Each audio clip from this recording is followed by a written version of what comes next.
Welcome to the Great Indian AI Podcast channel. Ready for a deep dive into some seriously fascinating source material?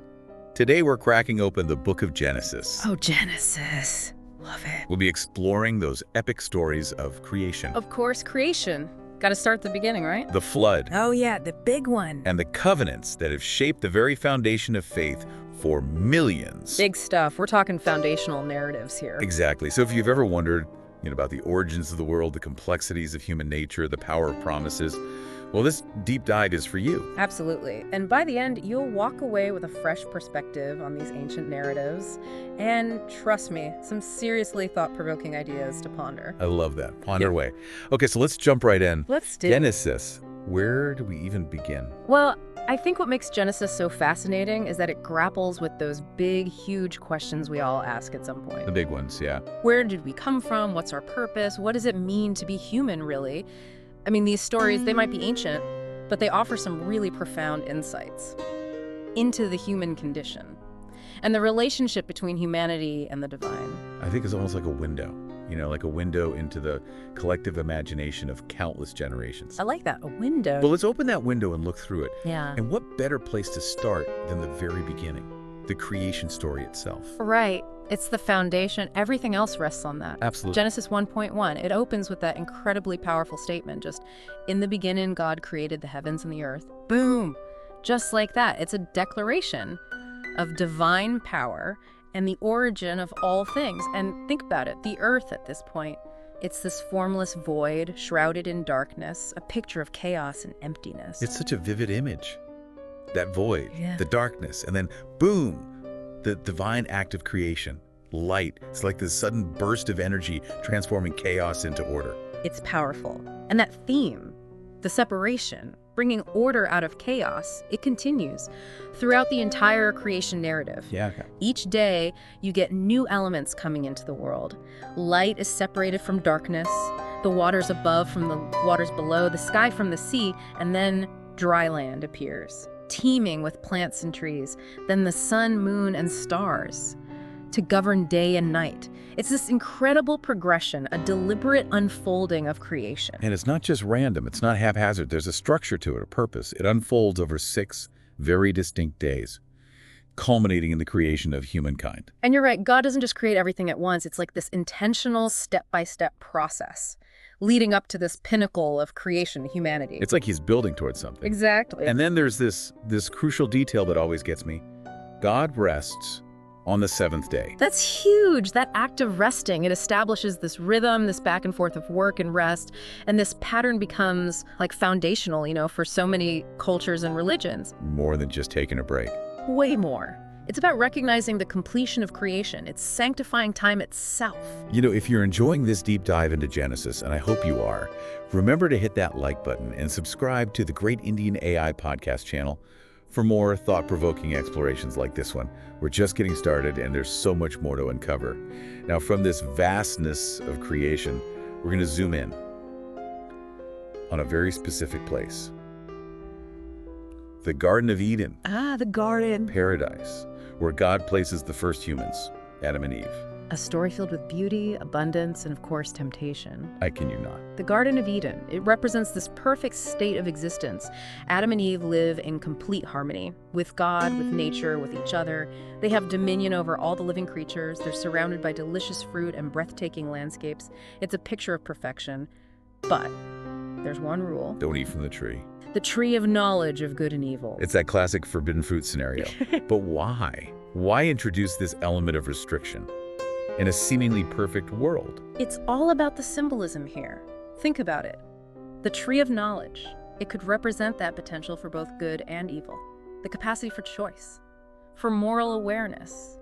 Maybe the restriction isn't really about denying knowledge, but about allowing humans to choose it freely, to exercise their free will. Without choice, no real freedom, no genuine love or obedience. Yeah, right. But of course, we have the serpent, often interpreted as a symbol of temptation or doubt, who whispers into Eve's ear, suggesting that God is holding back. Classic serpent. Holding back knowledge from them. Why do you think the serpent goes that route? Why that tactic? It's subtle, right? He doesn't force Eve. He doesn't make her eat the fruit. He plants seeds of doubt. appealing to her curiosity, her desire for knowledge, raises questions. Did God really say? It's a strategy, and it resonates, it resonates with that very human tendency to question authority, to seek answers for ourselves. And it works. Eve gives in, eats the fruit, Yeah. offers it to Adam. He partakes. And this one act of disobedience, of choosing to go against God's command, has enormous consequences. It's not just about breaking a rule, is it? It's this fundamental shift in their relationship with God. Their eyes are opened, but not necessarily in a good way. Suddenly they're aware of their nakedness. They experience shame for the first time. They hide from God. And when God confronts them, they blame each other. They blame the serpent. It's that classic example, how sin leads to fear, shame, broken relationships. A heartbreaking fall from grace. But you know what? It's also incredibly relatable. Oh, absolutely. I mean, we see ourselves in Adam and Eve, don't we? In their yearning for knowledge, their vulnerability to temptation, their tendency to shift blame. It speaks to the complexities of human nature, our capacity for good and evil. For our listeners today, what would you say is the most significant takeaway from this story? It's that reminder. Our choices have consequences. We're free to choose, but those choices, they shape who we become. They impact the world around us. Adam and Eve, it's a cautionary tale, yes, but it's also a story of hope. Even in their disobedience, we see glimmers of God's grace and mercy. Not just a story of judgment, a story of redemption. And we see the beginnings of that theme here. It continues to unfold. So from Paradise Lost, we move to a world where humanity is multiplying, but not always in the best ways. We see wickedness, violence, and corruption spreading across the earth. And God, witnessing this moral decay, is deeply grieved. It's like all that beauty and harmony of creation just getting corrupted. Yeah, it's like this downward spiral. And that leads us to, the flood narrative. A story of both judgment and mercy. Right, a powerful combination. So God, seeing all this evil, decides to, send a flood to cleanse the earth. It's a stark reminder, I think, of the destructive power of nature. Absolutely, and the consequences of human actions, unchecked wrongdoing. Yeah, we see that playing out. So this flood story, it's powerful, evocative. This is a story that's resonated across cultures and across time. Oh, yeah. It taps into this almost universal fear, of this great deluge that wipes out civilization. It's powerful stuff. But even in the midst of all this destruction, there's this glimmer of hope. There's always hope. There's Noah. This No. righteous man. He finds favor in God's eyes. And he's given very specific instructions to build an ark. A vessel to preserve life. Exactly. To preserve him, his family, and representatives of all living creatures from this massive flood that's coming. It's like this huge rescue operation. Yeah. A desperate attempt to save life from being completely wiped out. It's a story filled with, I think, really rich symbolic imagery, like the 40 days and 40 nights of rain. Yeah, why 40? And those precise dimensions of the ark, the animals entering in pairs, it's also deliberate. I think it speaks to the immense scale and order of the event, and ultimately it's about obedience and faith. In the face of overwhelming odds. Noah follows that blueprint. He builds that ark, and the world is submerged. Everything outside the ark is wiped out. It really drives home the point, doesn't it? But the fragility of life and the consequences of, straying from God's path. Definitely. And as those waters recede, Noah sends out a raven and then a dove to scout for dry land. Why a dove? Why not stick with the raven? Well, think about it. The dove carries a lot of symbolic weight in many cultures, representing peace, hope. The raven, on the other hand, is often associated with, darkness, bad omens. Interesting. I think that choice of the dove, it was deliberate. It signals a shift from judgment to mercy, from destruction to the promise of a new beginning. And that dove, it returns with an olive branch. Yeah. Such a powerful symbol of hope and renewal. It resonates through art, literature, history. It marks a new start, a chance for humanity to begin again after the devastation. What do you think this story is trying to convey about, the nature of God? For me, it shows that even in God's judgment, there's always mercy. It highlights God's desire for relationship with humanity, even after this catastrophic event. God is both just and compassionate, capable of wrath, but also overflowing with love. Exactly. It's a complex picture, one that continues to unfold. And as those floodwaters subside, we see God making a covenant with Noah, a promise. Never again will a flood destroy the earth. And that rainbow in the sky becomes a symbol of this covenant, that visible reminder of God's faithfulness. Beautiful, isn't it? The symbol of hope, reconciliation after immense suffering. And that covenant with Noah, It represents a big shift in the narrative, doesn't it? A transition from judgment to mercy, from destruction to preservation. Hope shining through even in the darkest of times. It's a reminder that after loss and suffering, there's always the possibility of new beginnings. God's offering humanity another chance. But the story doesn't end there.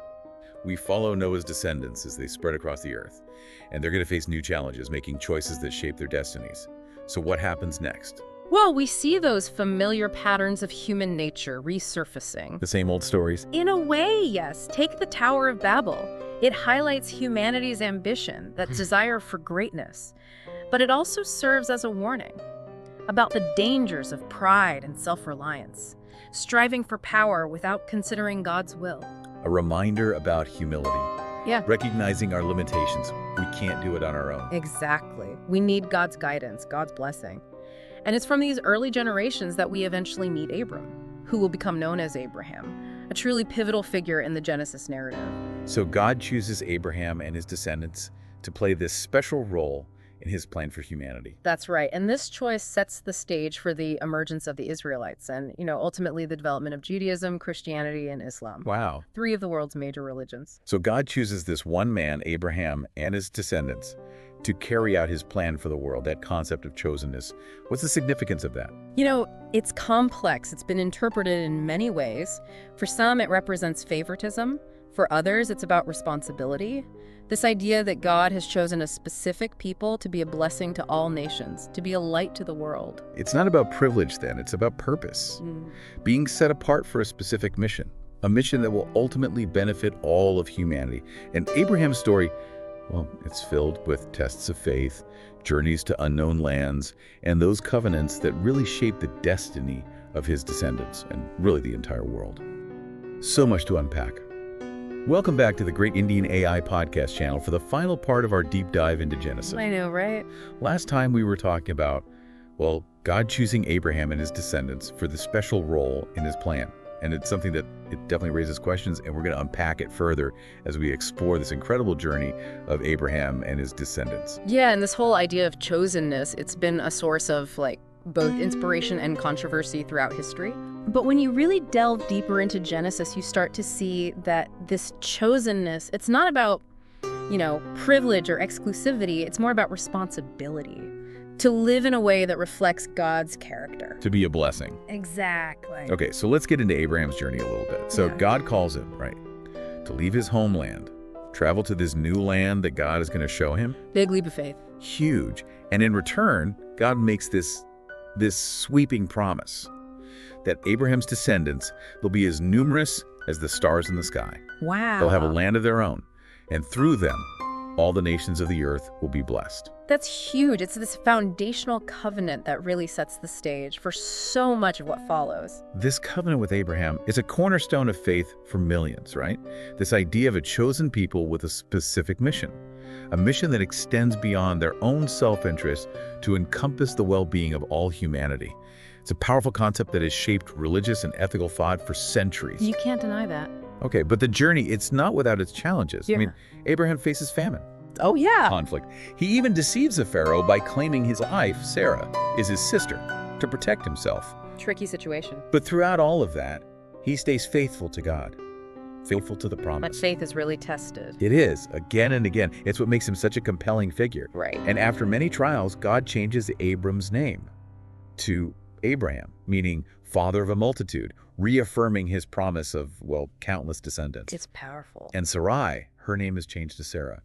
And she's promised a son, even though, she's well past childbearing age. A miracle in the making. And the birth of Isaac. It's a testament to God's power to fulfill those promises. Yeah. Even when it seems impossible. Absolutely. Isaac's birth, it represents the beginning of the fulfillment of the covenant, the continuation of God's chosen lineage. But then their faith, it's tested again. And this time, it's in a way that many find, deeply troubling. God commands Abraham to take Isaac, his son, to Mount Moriah and offer him as a burnt offering. It's a command that forces Abraham to confront, I think, the depths of his devotion to God. That story, the binding of Isaac, it's one of the most powerful and, let's be honest, controversial stories in the Bible. Raises a lot of questions about sacrifice, obedience, the very nature of God.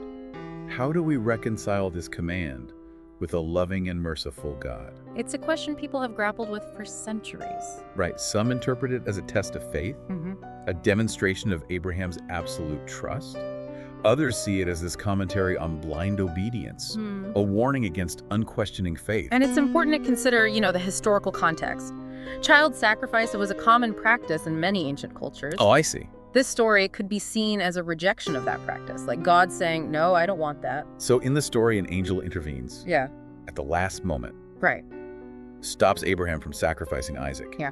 And God provides a ram caught in a thicket as a substitute sacrifice. Reinforces the idea of mercy. Right. That God doesn't want human sacrifice. It's this powerful moment. And because of Abraham's obedience, he receives an even greater blessing. His descendants, they'll be as numerous as the stars in the sky and the sand on the seashore. Through his lineage, all nations will be blessed. This idea of a chosen people with a specific mission, it becomes this key theme throughout the rest of the Bible. But let's get back to the story of Abraham and his descendants. The narrative, it shifts to Isaac, and he faces his own challenges. He even tells a similar lie about his wife Rebekah being his sister, fearing for his safety. Later on, there's conflict with the Philistines over wells. Seems to be a recurring theme. It is. This scarcity of resources, the struggle for survival, it comes up again and again in Genesis. Both Abraham and Isaac, they face these similar tests. They make choices.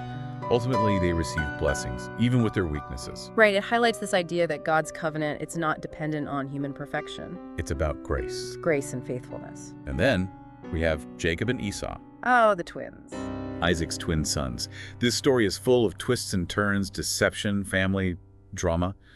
Jacob, he tricks his father, with the help of his mother, into giving him the blessing meant for Esau.